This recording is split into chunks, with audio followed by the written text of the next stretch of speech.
Hello YouTube, Boss Rino. Welcome to my channel. So ito, napapansin ko, type nyo ang Nooks Top 5. Diba? Gusto nyo, nakikita ko sa comment, sa views. Diba? Medyo maraming views. Tapos ito ay Top 20 Scariest TikTok Ghost Videos of the Year. Lupit! Malupit to. Pero ito ay dahil Top 20, syempre, 44 minutes to. So papachip-paching ko hahatiin ko sa tatlo. Sobrang haba kasi. 44 minutes. Pag nagsalita ako dyan, magiging 2 oras yan. So ito papachip-paching ko. So ito, tirahin natin to. Siguro, mga 6, 7. Pwede na yun. Bahala na ako mamaya. So ito, tirahin natin to bago patirahin ng iba.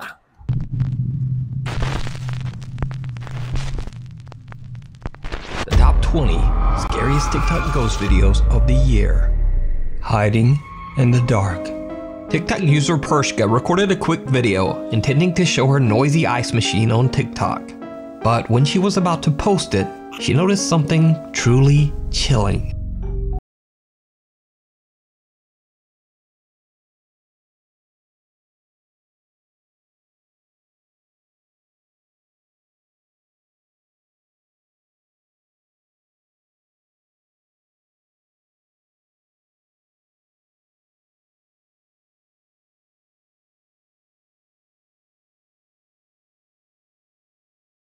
Nakaitim pa. But as the light turns on, no one there. Is it just a trick of the light? Or could it be a TikTok hoax? I leave it to you to decide. Nakaitim pa talaga. Red door, yellow door. Natalie J and her friends are playing the scary sleepover game, Red Door, Yellow Door. Naku, ito yun. Now, if you want to try... Ito, red door, yellow door. Ano ba to? Red door. Basta yung door na yan. Nag-trending to sa TikTok ko. You'll just have to look that up on your own. But I will say that one of the rules of the game is that if you see someone while in the supposed, quote, trance state, you're never supposed to talk to them, as it is said that it's not a real person, but an evil presence. Red door, yellow door, any other color door. Red door, yellow door, any other color door. Red door, yellow door, any other color door. Red door, yellow door, any other color door. Red door, yellow door, any other color door. Oh, shit! What do you see? It's like a purple door, red door, and a yellow one. Oh, shit. Are you in the room? Yeah. Oh, oh shoot. I'm on the street. Oh no. No, you better wake him up. Oh! Wake him up.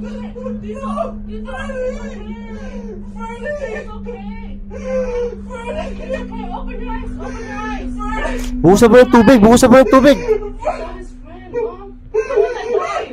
Putang, nakita daw niya yung kaibigan niya na patay na. That was his big friend. Tito, it's okay, Tito. Wake him up. Tito, Tito. Putang yun, sinampal na sinampal, oh. Totoo to. Totoo to. Totoo to. Kawawa. It's okay. It's okay. Buhusan mo ng Now, tubig. I'm not even gonna try to pretend that I know what's going on here. I'll only say that if this is all a hoax, then Good acting. that was some pretty impressive acting. Yeah, oh. Because that seemed like a legitimate freak out. I'm on the street. Oh no. No, you better wake him up. Tito, Tito. Wake him up.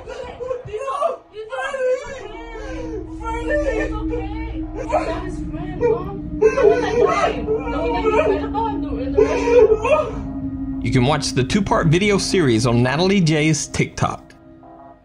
Totoo to, oo. Kasi kahit si Brad Pitt, hindi kaya yung acting yun. Nakatakot, no? Totoo talaga. Alam nyo kung bakit totoo yan? Sikat yan sa Amerika eh. Yung video ko ng TikTok about dyan, sa Darkest Secret, nag-trending na siguro may 1 million views yun. Tapos, siguro may mga 3,000 comment or 4,000 comment. Halos lahat ng comment is mga taga-Amerika. Puro English. Wala akong naintindihan eh. Sa kanilang mga pinag-uusapan. Kasi English, pero puro taga-Amerika ang nagko-komento. Ang alam ko doon, ang naiintindihan ko lang is yung hindi daw nila maintindihan yung sinasabi ko. Siyempre, Tagalog ako gago kayo. Hindi nyo maintindihan talaga yun. Pero sikat na sikat to. Trending sa Amerika yung video ko na yun. So, tuloy na natin. Nakatakot. The creeper with claws. Ulo, no? On the road. TikTok user Sherman O'Neill worked at a local trucking company in Fort Smith, Arkansas. He says that one night one of the truck drivers captured strange footage on a highway outside of Ada, Oklahoma. Many people, including children, have tragically lost their lives on the two busy highways running through the small town. Sherman and his workmates can be seen watching the dashcam footage from the truck. They're shocked by what they see. Naku, kapit kayo, kapit. Yeah. Let it roll. Come on. Come on, let it roll. Tangina, patay. Ano to kaya to? Ano kaya to?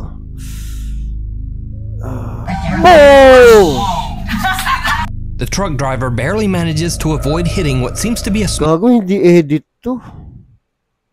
Gagi. small child that appears out of thin air. But it gets even creepier, because the driver says that he immediately stopped the large truck on the side of the road after this incident. He looked everywhere for the child. He found nothing. He called local police, but again, there were no reports. Pero pag ako nakita ng ganun, baka tumigil din ako kasi bata Baka mamaya, totoong bata no? Ang problema, baka hindi. Patay tayo. Of lost or missing children anywhere in the area. So, is this a ghost caught on camera? Or a completely random, unexplained child on a dark highway in the middle of the night and in the middle of nowhere? Let me know what you think. Just over your Kakatakot yung ganun sa daan, no? shoulder.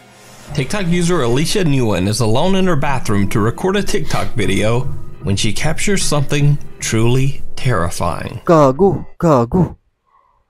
Mga pinaggagawa mo.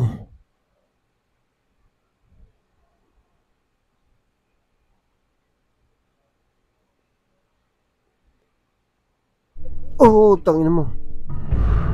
Ay!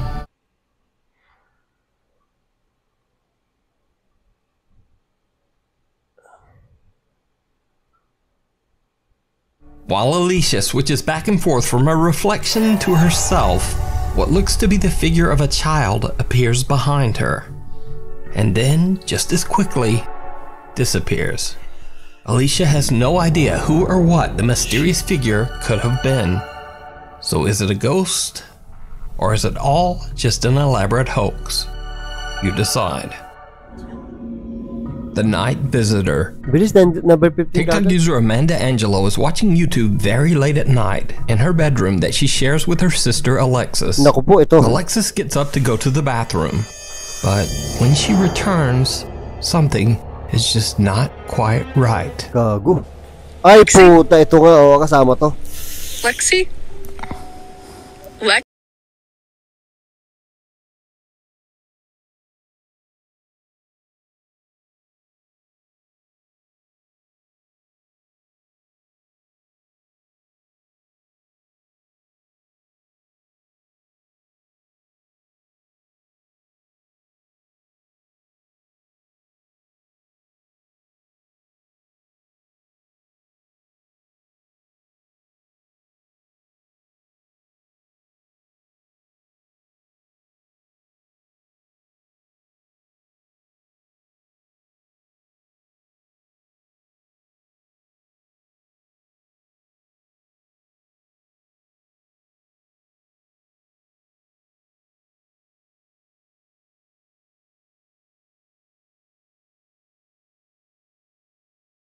Of course, the simple explanation for Alexis' unnerving behavior is likely that she was simply sleepwalking. However, many TikTok viewers believe that she might have actually been possessed by a ghost or demon, especially since Amanda claims that the event happened at 3 a.m., which is said to be the hour when supernatural beings are the most powerful. Either way, it's worth mentioning that I believe that this video is 100% real. Real to. Well, let me clarify that. I believe that Alexis is definitely sleepwalking. Not necessarily that she's possessed. But if you watch closely, Alexis doesn't blink a single time in this entire video, even though a bright flashlight is shining right into her face. In fact, Alexis keeps her eyes open for so long that they actually begin to tear up. So, what would you do if one of your family members suddenly walked into your bedroom at 3 a.m. and just started staring at you? Paranormal or not, this video is downright creepy. Tatampaling ko. Grabe, pangatlong beses ko na napanood dyan. Iba kwento ni Nux eh. Pag si Nux ang nagkwento, nakakatakot talaga. Kung ito ang nauna ko napanood, si Nux kay Nux, sobrang takot talaga ako. Tapos yung mga susunod, hindi na masyado. Pero, dahil kay Nux to, mas natakot ako doon sa 2 beses ko na siya napanood. Ito, pangatlong beses, mas natakot pa rin ako eh. Tatampaling ko pag may tumitig sa akin ng ganyan. Hider in the house. Ooh. Chilean TikTok user Franco Villegas claims that lately odd supernatural activity has been occurring in his home.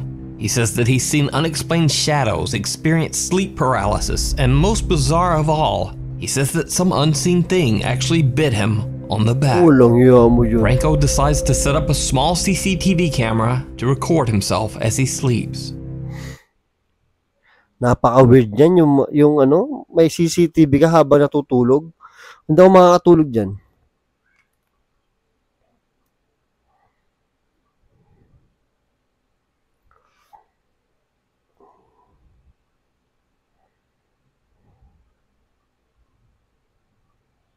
A blurry white figure seems to appear on camera.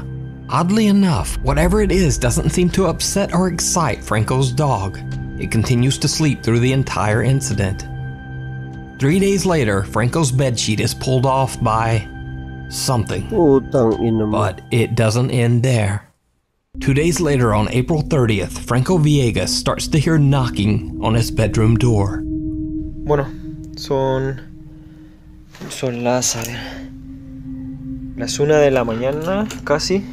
Y nada, para ser concreto, como ven, no tengo audio ni música en el video porque nada, me golpearon la puerta muy fuerte y estoy solo.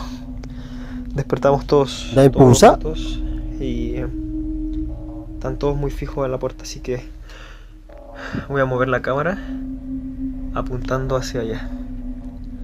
Veremos mañana en la mañana o en la madrugada si capto algo.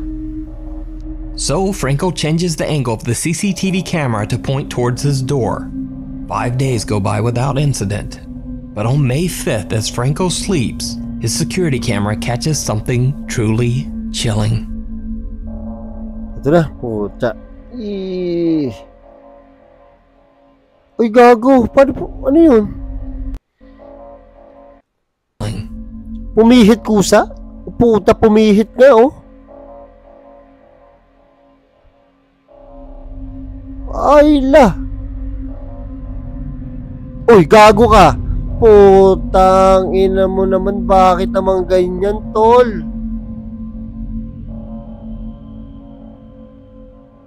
The camera records what seems to be the pale face of a girl peeking into Franco's room as he sleeps. In desperation, Franco asks his TikTok viewers for advice on what to do about the strange spirit that seems to haunt his home. One viewer recommends kumindat pa to do about the strange spirit that seems to haunt his home. Oh, one viewer recommends an odd sort of seance, saying that Franco should try talking to the spirit while holding a candle in front of a mirror. Oh, Diyos ko po. Ano ba to? Que he traído una vela y un espejo y Sasalamin pa. Amiga, por favor, te pido ano que ba me dejes to? solo. Te lo pido, por favor. Uy! Uy! Now, I'm certainly not saying that this footage is real, but what makes it more compelling is that Franco clearly shows that the bathtub is empty and that he's alone only seconds before the girl appears. One night, Franco is filming one of his cats playing, and what happens next is truly bizarre. Meron pa, di pa rin tapos siyang hayop na. Hay ruido en el primer piso. Está... Gago lang inasilip, oh. Putang Grabe talaga. Wag mong buksan. Gago ka talaga. Naging pusa. Kunchi! Hey! No way. Tama na. Kunchi, tumari! So, is Franco Villegas' house truly haunted? Or is it all just an elaborate hoax? You decide. You can follow Franco's continuing story over on his TikTok page. Something. Alam nyo, kahit fake siya, nakakatakot siya. Nabirano na ba tayo? You can follow Franco's continuing story over on his TikTok page. Something. Number 30 na kagad tayo. Parang ayoko na kagad. Matatapos ko ba to? Last one na to, 30 na. Puputulin ko na. Still remains. German TikTok user Arvin.de travels to the hometown of one of the most well-known exorcism cases of all time, that of Anneliese Michels. In 1975, Anneliese Michels' family claimed that she demonstrated strange behavior and dark supernatural abilities. Even Anneliese herself claimed that she was possessed by a demon. The church was called in, and Anneliese Michels went through a total of 67 exorcisms. She passed away under mysterious circumstances in her home at the age of 23. German TikToker Arvin finds a cabin that is said to have belonged to the Michels family. When he records the inside of the cabin for his TikTok page, he has no idea that he's being watched by something. Nakatakot tong nooks na to. Puti ang nooks na to. Tuwan-tuwa pa kayo eh, no? Request pa kayo eh. Ako napapahamak dito eh. Did you see it? Ay, When Arvin pans his camera, a face can be seen quickly moving away from a hole in the cabin ceiling. Uy, gago! Arvin says he has no idea what this creepy face could be, and he only noticed it after TikTok viewers pointed it out. So, Kaya na pa yata ako sigaw dito. is it a real face? Is it a trick of the light? Or is it all just an elaborate hoax? Alas 12 na pala oh. Sigaw ako ng sigaw. You decide. Number. Wall crawl. Okay na yan. Buisit. So, number 12 na tayo. Next video. 13 muna. Ay, isa pa pala kung ba't di ko kaya yung street 10. Kasi itong pwesto ko na to, hindi ako pwedeng gumanong-ganon dito. So, nakaganto lang ako. So, nakakangalay sa leeg, sa likod. Kaya hindi ko kaya na dire-diretso. Kasi pag gumanto ko, mawawala ako sa frame. Tapos pag gumanto ko, meron yan dito eh, di ba? So, yun lang. Huwag na magpaliwanag. Duwag ka lang talaga, Boss Rino. O, shoutout na lang tayo. Mabilis lang. Dahil alas 12 na, Diyos ko. Ano na nangyari? O, shoutout tayo lang. Mabilis lang. Shoutout kay Eloisa Ortiz.